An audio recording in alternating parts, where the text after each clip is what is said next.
Hello everyone, Paul here for Primary Science. Now, if you've been watching the Rebecca shows, the Wednesday shows, she's been talking about energy in food and how much energy you need and carbohydrates. So this is an extension for that one, and it's looking at how to work out how much energy there is in food.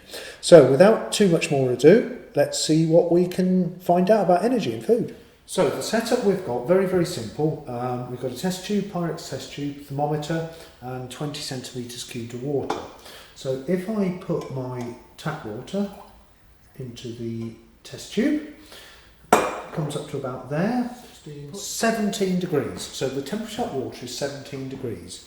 So what I want to do now is put a little bit of energy into it. Now to start off putting a bit of energy in, I'm going to use a candle and just put it underneath. Water will start getting hotter and temperature will rise. That's a way of measuring the energy being given out by that. You measure the energy there. Now, doing this kind of experiment, there's loads and loads of problems.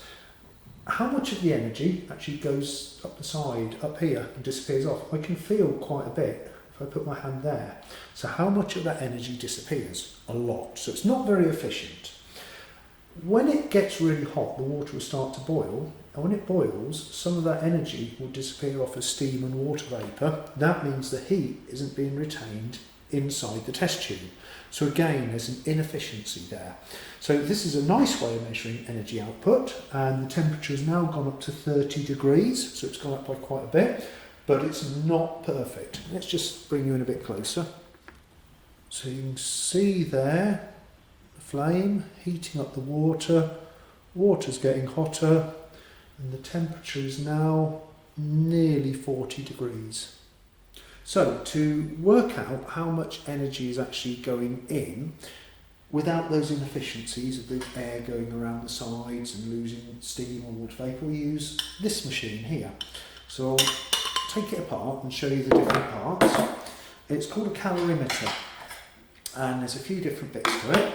The first bit is really cool. It's like a glass bottle inside a beaker.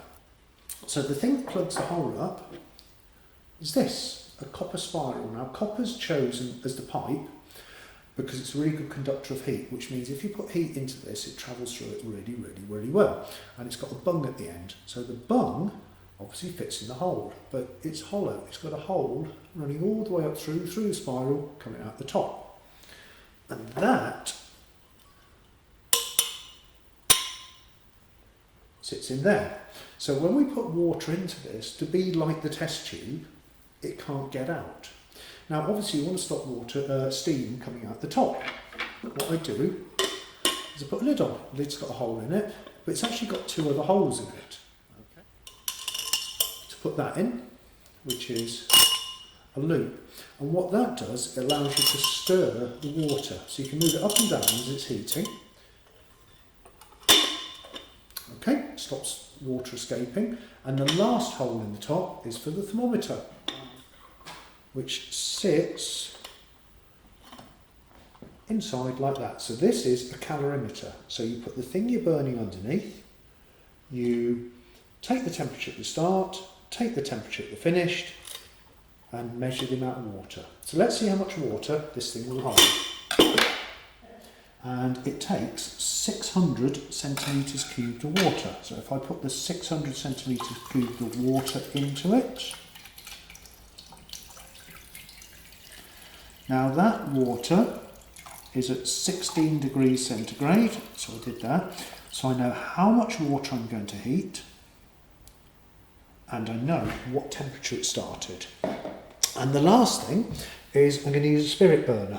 So obviously this is the equipment we've got. You probably don't have this equipment. But the spirit burner, I weighed it and I know that it weighs 182.6 grams at the start. Now obviously that includes the string and the glass and the top and the metal bit and the liquid. When we start to burn this, when we start light this, it will burn off the liquid. The rest of it stays the same. So any change in mass will be liquid that's been burnt. So we know the temperature, we know how much water, and we know the mass of this. So what I need to do is get the lid on.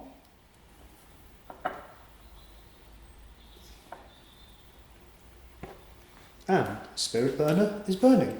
So remember, temperature starts at 16,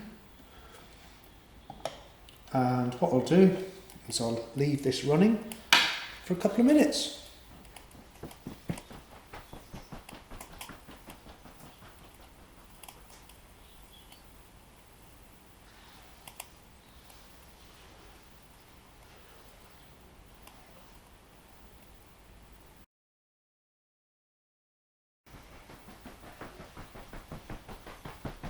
So while that one's running, we'll try a more homemade type experiment. And I have these, there are other ones available, I think they're from Lidl, and they taste a bit like cardboard.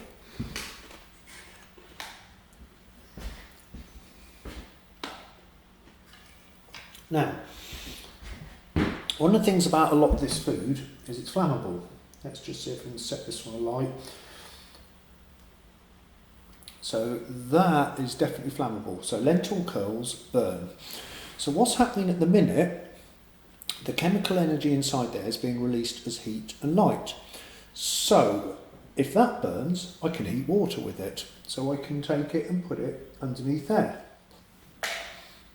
So what I'm going to do is I'm going to get one of these, weigh it, see how much when I burn it, it raises the temperature of the water by, and see if we can measure the amount of energy. So it weighs 0.8 grams, I'll write that there, 0.8 grams. Now a bit more fiddly, I'll try and put it on a spike so I don't set my finger alight.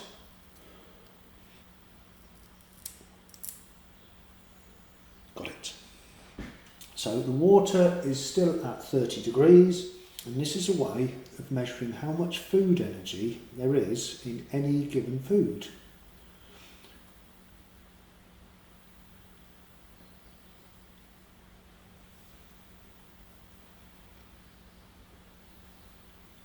And that's burning quite nicely, it's giving out a nice black smoke. Test tube's going nice and carbonised. I'll move it in this way a bit. And gone out. So the water is now at 43. So the water went up from 30 to 43.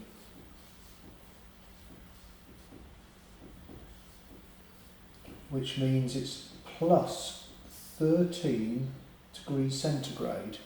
And I also know that there is 20 centimetres cubed of water in there. So the new mass is 0.1, which means 0.7 grams have disappeared. So 0.7 grams of lentil curl disappeared off to wherever it's gone to. The water temperature went up by 13 degrees and it was 20 centimetres cubed of water. So let's go back to the other experiment and see how that one's doing. So this one started off at 16 degrees C. So now it's at 33. So if we finish there, that's what I'll do.